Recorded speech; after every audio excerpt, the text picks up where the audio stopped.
मेरे दोस्तों, आज हम प्रश्नावली 3.4 का एनसीईआरटी बुक 10th क्लास का प्रश्न क्रमांक 1 का 4 नंबर भाग को सॉल्व करेंगे इस वीडियो के अंदर।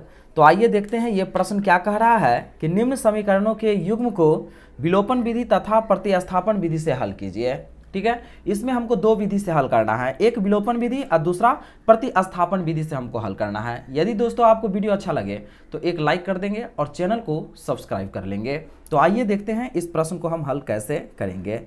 अब यहाँ देखेंगे कि यहाँ एक इक्वेशन ये दिया हुआ है, एक समीकरण ये दिया है और एक समीकरण ये दिया हुआ है। ठीक है, तो यहाँ ये क्या है, ये भिन्न में दिया हुआ है और इसके भी नीचे कुछ नहीं तो एक हो जाएगा, तो ये भी भिन्न में हो गया। ठीक है, तो सबसे पहले ये भिन्न को हम हल कर लेते हैं। तो यहाँ इसका और 2 और 3 का एलसीएम कितना हो जाएगा, तो 6 हो जाएगा। ठीक है, तो इसका अगर भिन्न का हम जोड़ करें तो क्या होगा, 2 तिया 6 3x हो जाएगा और प्लस 3 दूना 6 2 दूना 4y अब बराबर क्या हो गया, -6।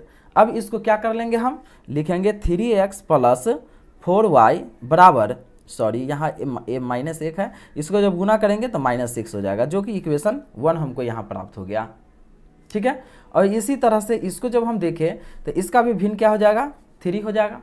इसका एलसीएम जब 3 हो जाएगा, एलसीएम इसका भिन्न का करेंगे तो 3x - y बराबर ये 3।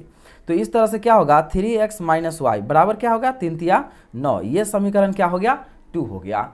अब दोस्तों सबसे पहले हम इसका हल करते हैं विलोपन विधि से और इसके बाद करेंगे प्रतिस्थापन विधि से। तो आइए वीडियो में आप बने रहेंगे। तो यहाँ सबसे पहले क्या कर लेते हैं, इसको लिख लेते हैं क्या, 3x प्लस 4y बराबर -6 और फिर है 3x - y बराबर 9। ठीक है, इक्वेशन 1 हो गया, इक्वेशन 2 हो गया। अब यहाँ देखेंगे कि ये सबसे आसान विधि है। तो कैसे है, तो विलोपन विधि सबसे पहले क्या लिख लेते हैं, विलोपन विधि। ठीक है, विलोपन विधि लिख लेते हैं।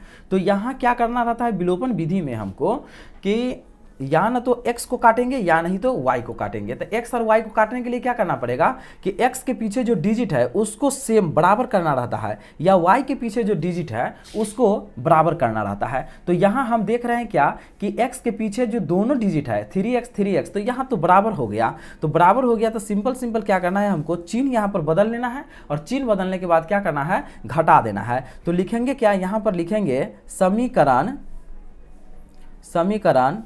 1 और 2 को घटाने पर।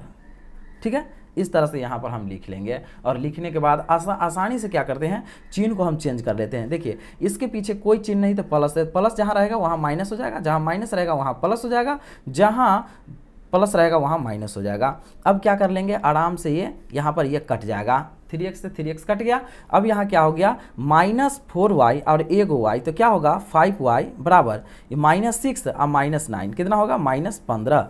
तो y बराबर क्या हो गया, -15 और बट्टे 5, तो क्या होगा 5 तिया 15। तो y बराबर इस तरह से -3 आ गया। ठीक है ना, y का वैल्यू कितना आ गया हमको, तो -3 आ गया। अब क्या करना है इसमें कि x का वैल्यू हमको पता करना है। तो किसी भी समीकरण या समीकरण जो यहाँ 1 दिया हुआ है उसमें मान रख लेंगे, या समीकरण 2 में किसी में मान रख लेंगे y का, तो हमको क्या होगा, आसानी से x का मान निकल जाएगा। तो हम यहाँ पर क्या कर लेते हैं, लिखेंगे अब समीकरण 1 में y का मान रखने पर। ठीक है, तो समीकरण 1 हमको कितना है, 3x प्लस 4y बराबर -6। तो अब यही करते हैं क्या, यहाँ पर 3x और प्लस 4 गुने y का वैल्यू कितना रखना है, -3 पुट करना है बराबर -6। अब लिखेंगे 3x, यहाँ प्लस माइनस 4 तिया 12 बराबर -6। ठीक है, तो इस तरह से क्या होगा, यहाँ 3x बराबर -6। अब बराबर के बाएं साइड ये माइनस में 12 है तो इधर आएगा क्या होगा, प्लस में। तो 3x बराबर जब घटाएंगे तो यहाँ 6 हो जाएगा, तो x बराबर क्या होगा 6 और बट्टे में ये 3, तो क्या होगा 3 दूनी 6।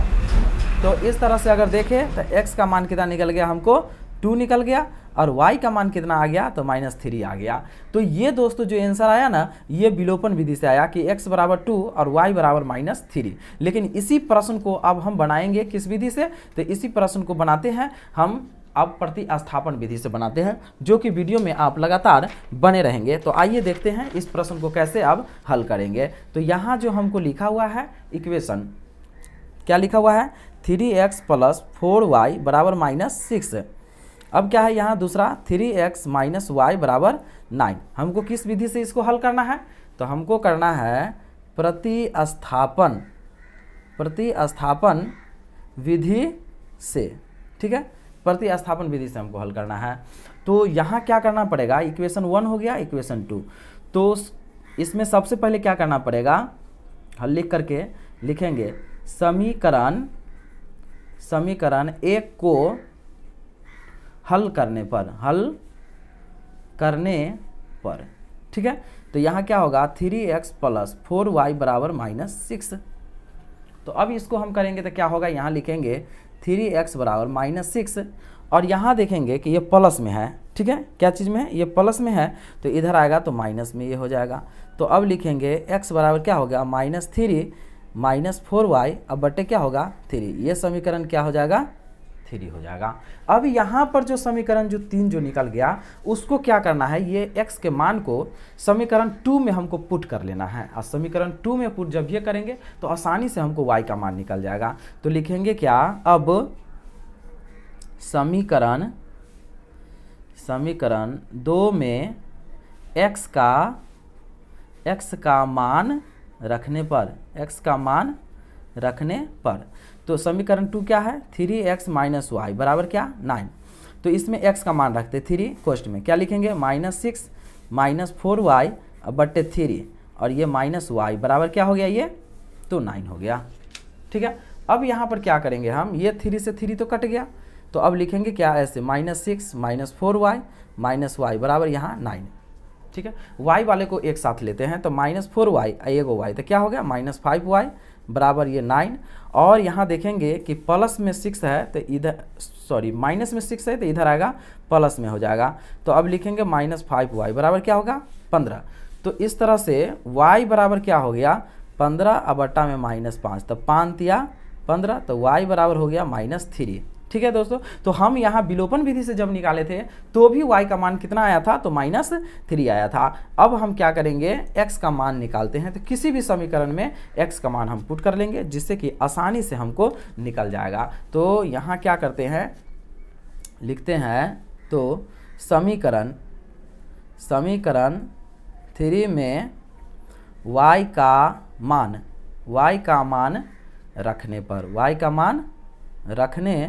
पर, तो क्या होगा x बराबर -6 - 4y बटे में क्या होगा 3।